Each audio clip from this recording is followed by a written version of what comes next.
bossing, ang Rider 150.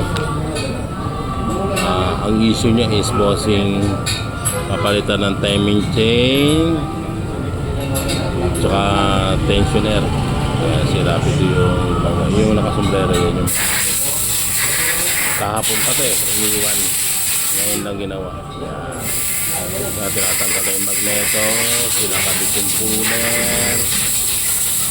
Yan muna ang ating update sa kanya. Hindi na rin na dinukot na yata. Natanggalin yung pinaka camshaft. Natanggal ni Rapid.